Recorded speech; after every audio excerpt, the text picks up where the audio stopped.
tell he was sort of tweaking on, that's a sign that someone's tweaking on amphetamines.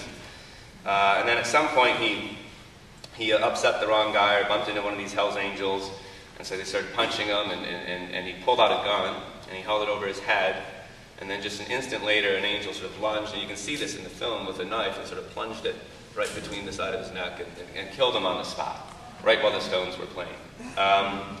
And so ever since then, historians they've described this Altamont concert as sort of a generation-shattering event. It was sort of the end of an era. The utopian dream of Woodstock Nation or whatever else seemed to have been reduced to ashes in that particular moment. And historians have sort of used this as a kind of signpost or an endpoint to signify the end of the 60s. But that trope arose originally in the underground press, and they did a great job of covering it in a paper called the Berkeley Tribe. And the people who wrote about it in this case, they came to the concert as participants, as concert goers. They wanted to enjoy the event, but they were also observers and taking down what happened. And they wrote in a very sort of familiar and informal style. They assumed that the people who were reading the reports were friends and would understand where they were coming from. They used, kind of hip jargon in some cases that arose from their own culture. And a lot of their writing struck a portentous tone. They just really saw this as a grave and serious, event that had, really suggested that they had some problems within their own, hippie youth political movement.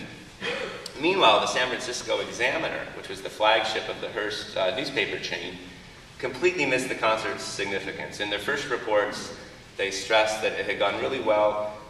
The only problem, they said, was that there was a traffic headache because some of the roads were jammed, but everything was peaceful. There had been no violence, they said.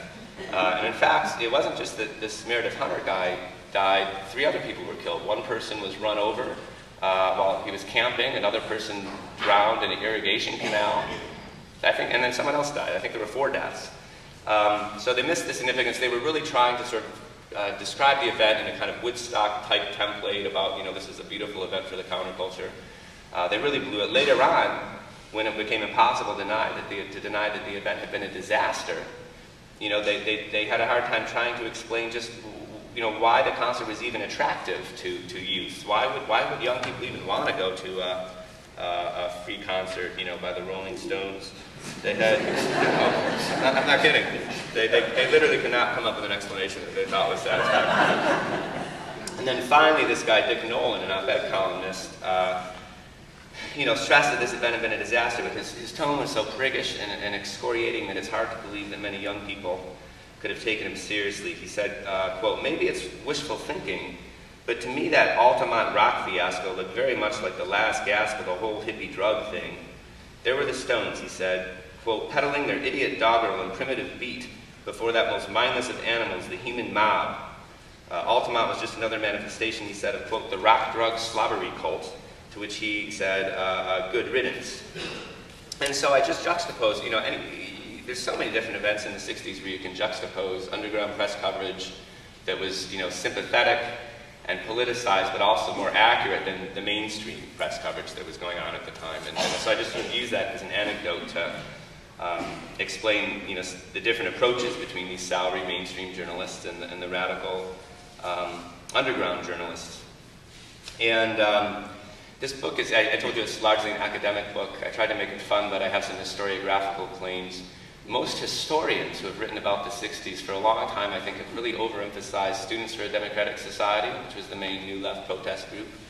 I think they've relied pretty heavily on their own idiosyncratic memories. The best books, or the most widely read books on the 60s, are written by people who were themselves members of SDS, especially in the early years, in the sort of Port Huron generation, when it was, a more intellectually minded movement than it became, when there's a kind of gauzy idealism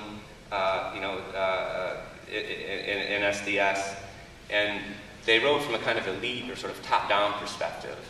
And what was interesting to me about these underground newspapers is that, if you try to understand the 60s through the prism of these papers, you can correct for a lot of these distortions. My original plan wasn't to write about the underground press, but just to use these papers as source material. But in fact, you find that a lot of people were sort of socialized into the New Left rebellion, not through SDS, but through these papers. And these papers had an especially especially important influence in the South or in regions that were sort of far away from the sort of intellectual ferment that was going on in big cities. So a lot of the old studies of the movement focus on what was happening in New York and San Francisco and Chicago and things like this. But if you study the 60s through the prism of these papers, you get kind of a bottom-up or grassroots approach that I think is interesting. When we talk about these underground papers, it's a bit of a misnomer. I see some papers here, and maybe someone's going to show them or pass them around. If they were tabloids like this, they weren't underground in the sense that, you know, during World War II, there were highly illegal papers protesting the Nazi occupations and whatnot. I mean, those were technically illegal, and you would be in real trouble if you produced or possessed, you know, any of these papers. You know, these were sold on street corners and at newsstands, but they could be genuinely subversive. The people who sold them and produced them encountered a tremendous amount of harassment. I don't know if you guys are going to be talking about the great speckled bird certainly, you know, suffered in that way. And, you know, a lot of these papers, you know, they promoted the rock culture, the drug culture, but also in some cases the revolutionary overthrow of the United States government. And so they were, in many cases, quite radical. They hardly ever made a profit. Someone did a survey that showed that 72% of these papers made no profit whatsoever, but a couple of them in sort of radical hotbeds like Berkeley, California, or Los Angeles actually did quite well. And it was largely, it was the failure of you know, the daily press that really helped to fuel the growth of these underground newspapers. By the early 60s, newspaper ownership that had once been very diverse became very highly concentrated, and you had corporate structures that favored more, you know, quote-unquote sophisticated employees, and a lot of the kind of angry and iconoclastic opinions that flourished, you know, in the previous eras were largely restricted from the news diets of Americans. So these papers really helped to fuel a void. And that climate helps to explain why these underground journalists had such disdain for these mainstream reporters. The underground press claimed for themselves a kind of epistemic privilege. The thinking is that only they could really understand what was happening in the rock culture and the drug culture and you know, in political you know, circles and whatnot. You know, because they were part of it, and the salaried professional journalists were just too far out of the loop. It was they were trying to write about a culture that they didn't understand and couldn't understand just because of who they were and their lack of participation. These papers could be fiercely polemical, the underground papers, and I think they vary pretty widely in quality. But you know, it's often pointed out that they pointed out themselves that they had not really cornered the market on these highly ideological agendas. I have a quote in the introduction that I like. It comes from Allen Ginsberg, and who, by the way, gave me the title for this book. I stole it from one of his poems. But he was a member of something called the PEN America Center, which was an advocacy group that, among other things, was involved in promoting free speech rights.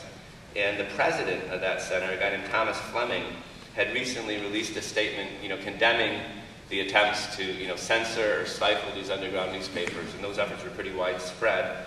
And he wasn't a fan of the underground press at all. He was just sticking up for their right to free speech with Allen Ginsberg's encouragement. And I guess he had said in his statement that these underground papers were inflammatory. And Allen Ginsberg wrote him a letter. He thanked him for the statement, but he couldn't help but add. He said, you know, I would have taken exception were it my place to the adjective inflammatory applied wholesale to new levels.